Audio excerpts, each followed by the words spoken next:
Pemirsa, senang berjumpa lagi dengan Anda. Seberapa besar dampak virus corona terhadap ketahanan sektor pertanian kita? Dan bagaimana kesiapan kita mengantisipasi kemungkinan resesi pangan dunia?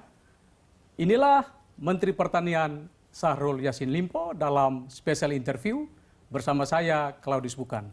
Pak Syahrul, terima kasih banyak atas kesempatannya. Ya, Assalamualaikum warahmatullahi wabarakatuh. Selamat. Sehat Pak Syahrul? Alhamdulillah, harus sehat. Sehat ya? Karena aku ngurusin 267 juta perut rakyat, saya harus lihat, saya harus bisa feeling apa yang terjadi di Indonesia ini. Harus sehat. Saya lihat Bapak masih pakai kalung eukaliptus tuh, sepertinya sangat percaya diri dengan produk Litbang Pertanian nih Pak. Ya, tugas saya kan harus di lapangan dan bersentuhan dengan begitu banyak orang.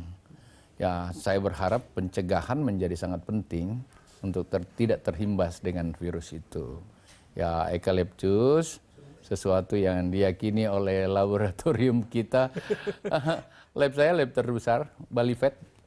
Dan hasil lab itu mengatakan oke, untuk pencegahan. Tetapi tetap harus pakai masker, jaga jarak, cuci tangan, kira-kira gitulah. Secara pribadi begitu Bapak pakai kalung ini rasanya? Ya, saya sebenarnya nggak mau jawab di Dogalus karena nanti aku dibully lagi. Tapi saya lihat sudah dijual di marketplace Pak, berarti ini sudah ada pengakuan dari pasar nih Pak. Sekarang negara-negara lain berkejaran dengan eukaliptus tuh. Australia misalnya, Vietnam, dan beberapa negara lain kelihatannya mendorong itu ya untuk pencegahan, sekali lagi untuk pencegahan. Sekarang ini uji klinik untuk apakah ini bisa menjadi obat. Tapi menurut saya yang paling utama itu pencegahan sih. Ya, jadi kita coba dari berbagai aspek Pak ya. Aku nggak mau jawab. Dengan IDI gimana? IDI saya dengar sudah kasih rekomendasi. Ya, oke kita aja. kerjasama dengan IDI, bahkan kita udah minta Balai POM. Ini kan aromaterapi dengan nanoteknologi. Ya tentu saja ini bagian-bagian ya, Jepang produksi, ya, Korea Selatan juga produksi kan. Malah Jepang kan dia punya shut out-nya, malah itu dilarang. Punya kita kan nggak dilarang. Itu kata kalau saya suka lah kalau berita satu mau mengatakan seperti itu, saya happy jadinya.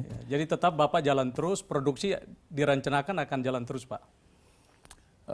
Kita cuma katakanlah membangun hasil penelitian. Aku punya ahli virus, aku punya laboratorium terbesar, jenis virus corona kami miliki, kira-kira begitu.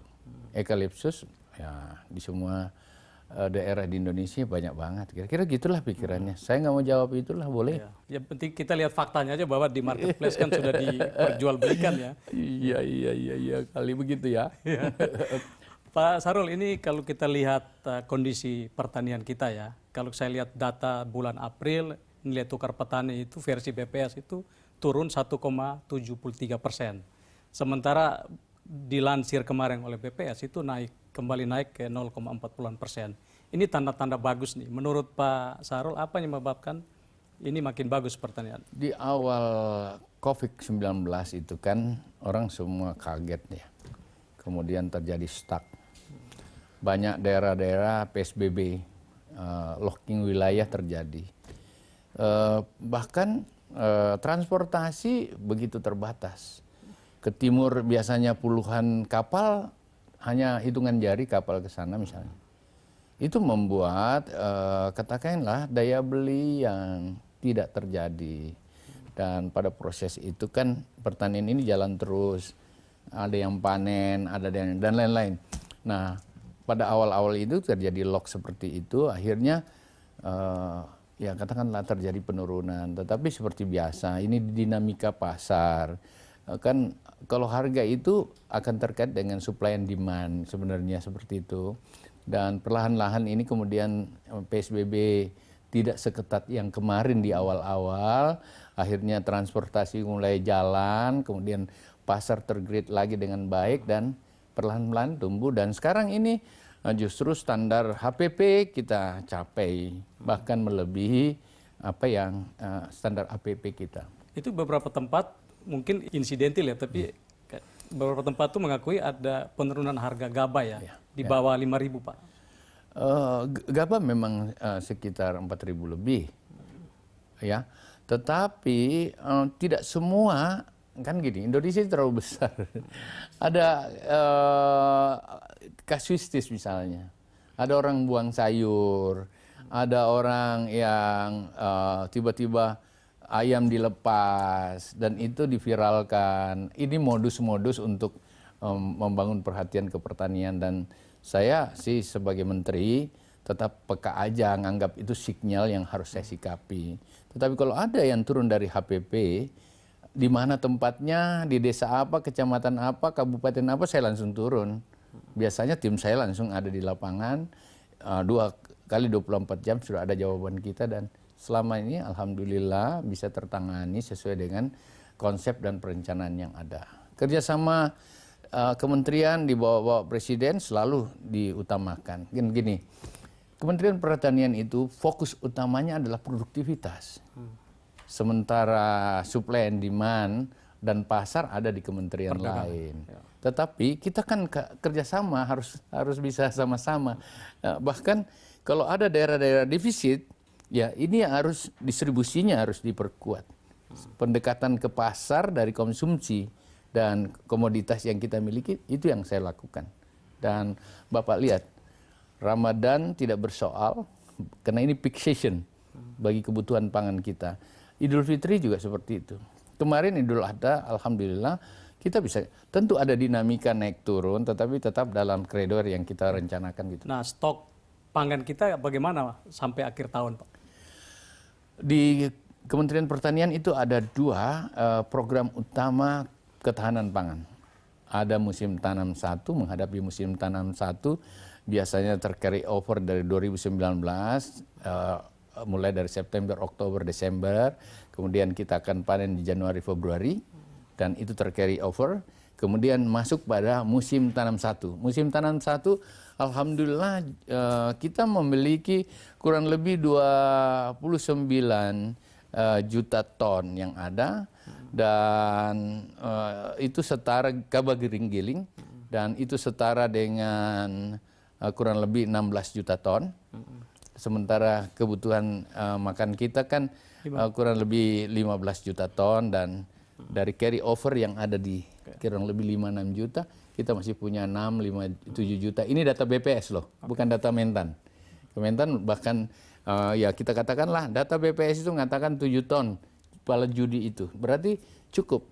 Kemudian kita masuk sekarang ini ke MT2, musim tanam 2, musim tanam kering. Sesuai warning BMKG juga bahwa akan terjadi kekeringan, tapi kekeringan basah. Dan ini yang kita kejar. Musim tanam 2 itu saya usahakan percepat di 5,6 juta hektar. Lahan existing kita 7,46, dan ini disepakati oleh data BPS, BPN, dan Kementan, dan lain-lain. Kita cuma satu data 7,46. Menghadapi musim tanam 2 itu musim kering, kita pilih daerah-daerah khusus di mana masih ada air dan kemungkinan hujan. Kami percepat itu, dan harapan kita di 5,6 juta itu bisa menghasilkan antara 13 juta sampai 15 juta. Jadi carry over 7 juta lebih ditambah dengan 13 sampai 15 juta, kita punya 21 juta lah.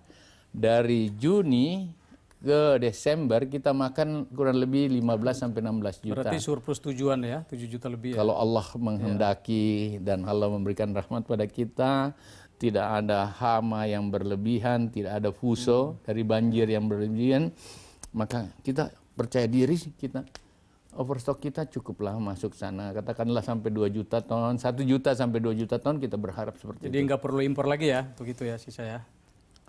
Kita lihat, karena kan tanaman pangan itu sangat dinamis. Saya berusaha untuk mengatakan saya akan capai target itu, dan tidak tercarry over, bahkan di perencanaan kita itu di atas 5 juta ton. Ya, katakanlah kalau ada fuso dan lain-lain ya 2 juta ton. Itu biasalah ya. Ya 2 juta ton lah, katakan seperti itu. Tetapi Pak Klaus, saya masih punya cadangan, ada 4 cara bertindak atau CB yang kita persiapkan. CB1-nya itu adalah berkait dengan perluasan lahan kepada daerah-daerah yang masih basah. CB-nya. CB itu cara bertindak satu, perluasan ke lahan rawa, dan itu ya di Kalimantan Tengah. Kemudian perluasan lahan-lahan existing yang ada. Saya berharap kurang lebih antara 200 sampai 400 ribu hektar akan ada tambahan dari 5,6 itu. Nah, kemudian cara bertindak dua adalah membuat pangan lokal, diversifikasi pangan lokal. Sagu di mana, ubi-ubian di mana, kentang di mana, sorghum di mana, jagung di mana, itu kita bagi gitu loh. Satu provinsi satu, tidak berarti yang lain enggak, tetapi kita fokus sehingga diversifikasi makanan kalau terjadi hal-hal yang serius, ini masyarakat masih bisa konsumsi itu untuk membangun ketahanan pangan. Nanti kita bahas di segmen berikutnya. Iya. Pemirsa, tetaplah bersama Pak Syahrul Yassin Limpo. Pak Presiden beberapa kali yaitu mengeluhkan soal serapan anggaran yang rendah di beberapa kementerian ya. Nah, di Kementerian Pertanian bagaimana Pak? Dari total anggaran saya 42%. Khusus yang dialokasi untuk penanganan corona gimana? Oh, kalau itu sudah di atas 40%.